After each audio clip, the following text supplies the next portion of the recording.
begin to tell you how much I'm enjoying it. This is the only sitcom that I have ever heard of that has a science consultant. It's hard to believe that they only have a science consultant because you people are so nitpicky. Without any further, we'll get to audience questions in just a minute. I have a few questions of my own before we begin. Really, pretty much to anyone who cares to answer. Probably, I'm looking for someone with a little bit of seniority here, but who was the genius that decided to kill off Professor Proton? That was my fault. Why? You bastard!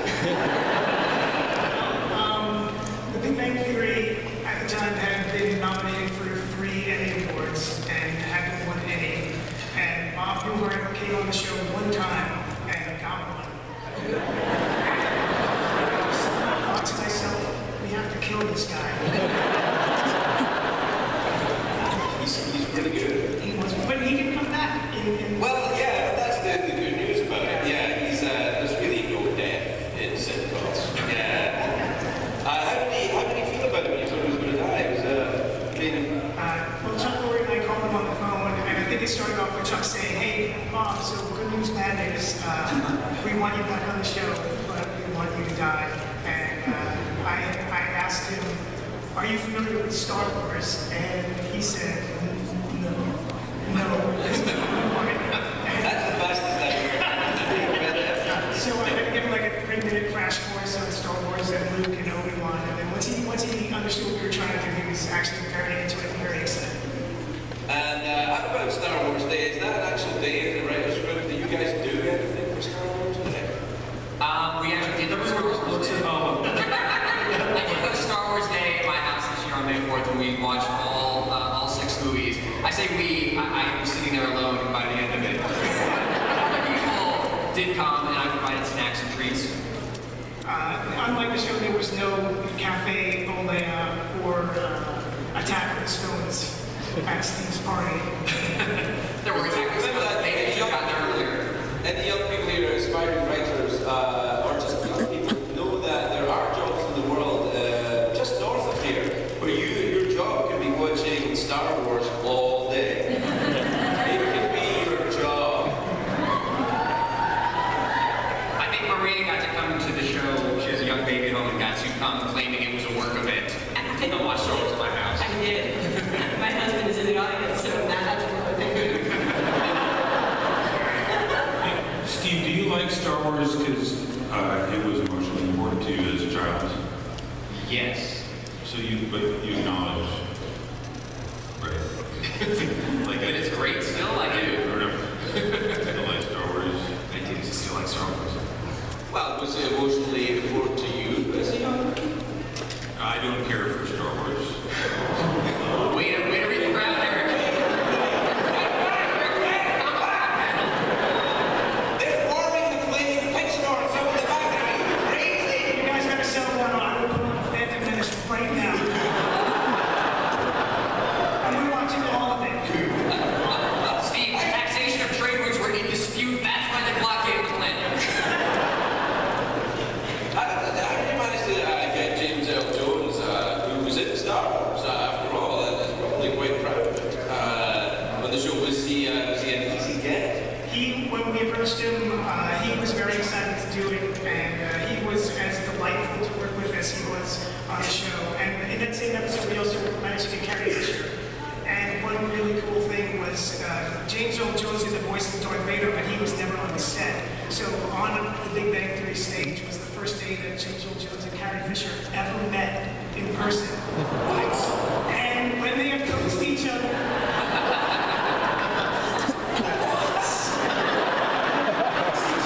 the first thing Carrie said was, "Dad!"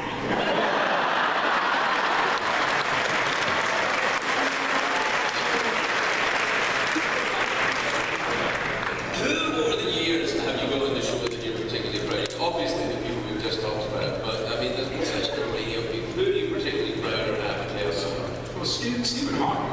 Yes.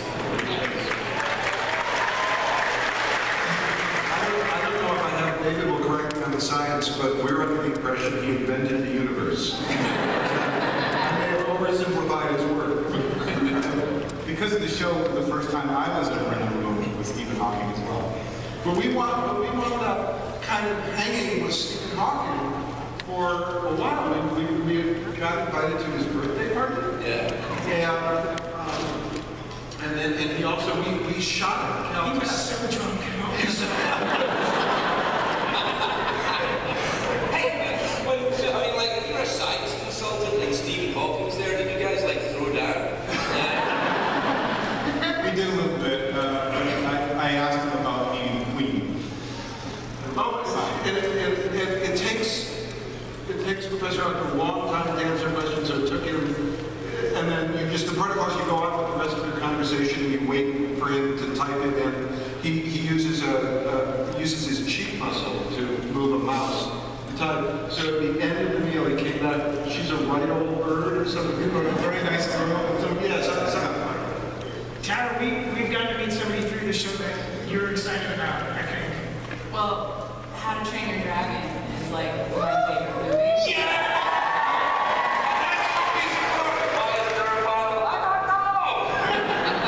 I'm totally freaking out, Craig. I love you. Thanks very much. Well, are you one of the more recent members of the, because you seem much younger and more attractive than the other.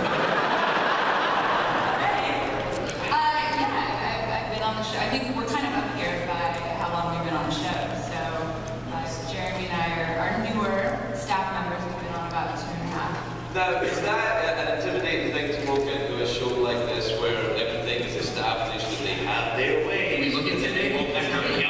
Ideas about things.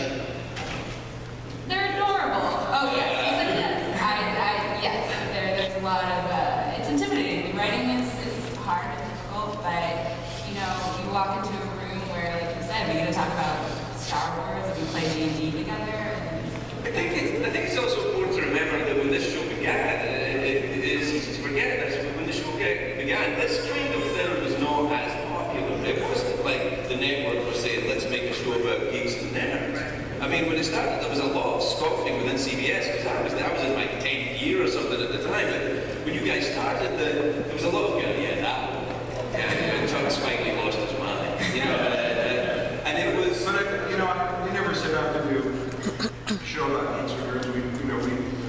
We were making a show about people we knew. Right. And, the basis for the original basis for the characters was guys that I knew when I had been a computer programmer, and I started talking about those guys. And then we changed it. We didn't want to be programmers because that had over the years become like a Microsoft money thing. We didn't want to be that.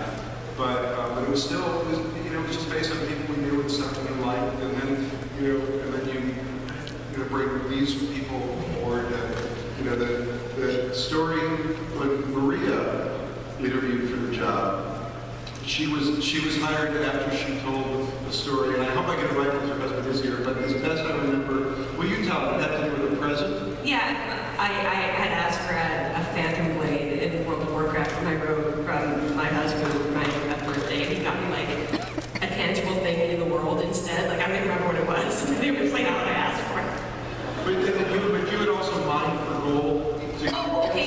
For his birthday, I had gotten him a lunacy deck, which was at the time, this is a long time ago, guys, it was a big deal because I had to get all those cards, and it took forever, and I was just, I don't know, it took like a 10-hour time commitment. I felt like it wasn't too much. I mean, you can make a phantom blade, if you or a weaponsmith. So when you add these people with problems like where my husband and I fought because I bought him a virtual present and he had gotten some horrible thing in the real world. And then Steve Holland loves Star Wars too much. And Eric Catholic doesn't appreciate a lot of things, like Star Wars or Johnny Carson. I just feel that one of the good things about science fiction is it helps people think that the world is comprehensible, and Star Wars appeals to this mystical notion of the Force.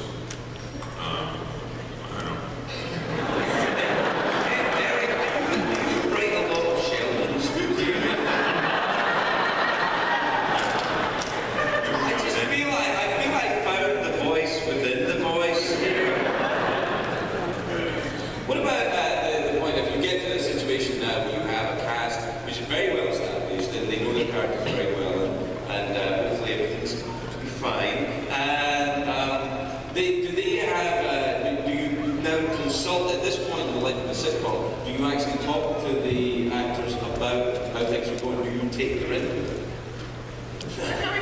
We talk to them. Yeah. I get excited about the stories we're doing, and I'll often tell them, hey, this is coming up. And, you know, Johnny Galecki has told me that he actually enjoys that and finds that helpful because he knows, you know, sometimes it's just words on a page and it's not readily apparent the tone of what we're going for. So it's very helpful for us to talk about. So what if you joined the show a few years in, or a little bit in the life of the show, and you've seen the actors do this work, and you have ideas for how you would like that character to go, or a story that you'd like to have with the actor, and the actor doesn't feel that way about it, does that cause friction?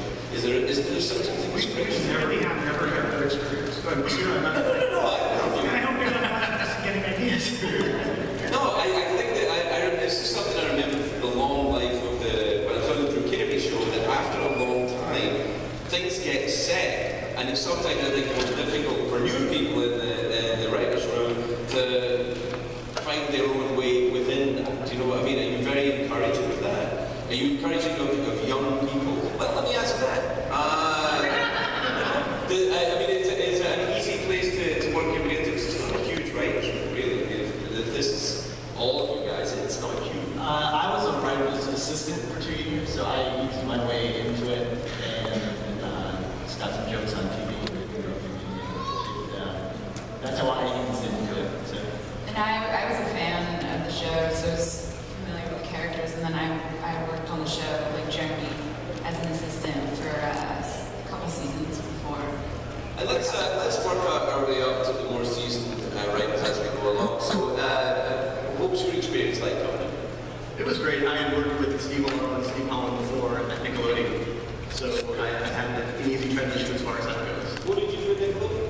Wrote for a show called All That, Drake and Josh.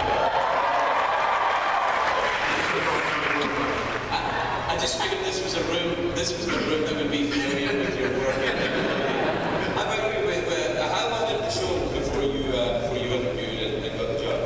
I was on season 3. Okay, so that's quite early. There is a weirdness with the actors though, because you've been watching the show and experiencing these characters, and then you spend all your time imagining these characters, and then you meet them, and they look like something you think about all day long, but you don't know them. Like, it's weird. It's awful. Yeah, it is. You would be like, what would you do in this situation? Because I can't think of it. Tell me. That's kind of handy. The three of us joined in season 3. So, right. Okay. You know, so the show hadn't quite taken off. Sort of really took off. I don't know, not saying there's a correlation between when we joined and you. I'll leave that to you guys. Make your own call on what you think about that. And yes. Oh, no, I mean, yeah, it was just every different show you go on has a different language, and it takes a little while to kind of learn the language of that show, the dynamic, and find your place in it. But I was very fortunate to come on when these guys did, so we could get together at the end of the day and cry. And we would rotate offices. It was an office we would cry and just like, oh my God, I feel like I'm failing so why?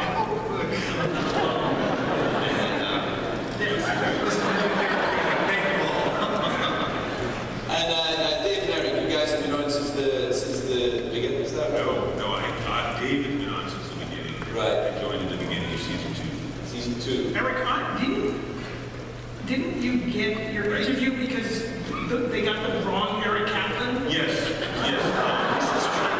Eric Kaplan was supposed to come for a meeting, and somehow wires got crossed, and this Eric showed up. Yeah, Johnny wanted the Eric Kaplan the gaucho from Patagonia with one of those bolos that he was swinging. And I think Jess Amber said, he was like, well, he's the gaucho. This other Eric Kaplan are from Futurama, so she made the executive decision to send my resume to Bill Brady. We had met in New York a long time ago when we were there, wrote a Spy magazine, which was, I think, sort of aired in a way that Mad magazine. It was a Mad magazine of the go-go 80s, that's correct. For grown-ups. Right. But I knew him in New York, and I didn't know until afterwards we had the wrong Eric Kaplan, because when you came in, I said, oh, I know this guy. He's really Eric Kaplan's, and this is not true of other names, are pretty fungible. All Eric Kaplans, we get together, there's a sort of we don't exceed a certain level of quality, but we also make sure we don't drop below a certain level. Now, before we go to